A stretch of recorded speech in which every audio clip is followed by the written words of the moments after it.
How to log in to Amazon Prime Video account. Let's get started. Launch your Amazon Prime Video app, or also you can use the web browser to log into your account. For this video, I'm going to use the web version. Launch your preferred browser. In the search box, type in Amazon Prime login and then search for it. With that, different website links will appear.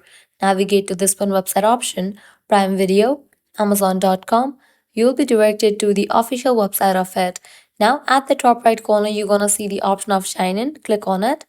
With that, you'll be directed to the login page. Now from here, you can easily access to your account. All you have to do is provide the credentials. First up, type in the email or phone number that is linked with your account. After you type in, click on continue. Now go ahead and type in your password.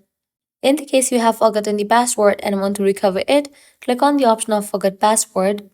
After you provide all the details, you can click on sign in.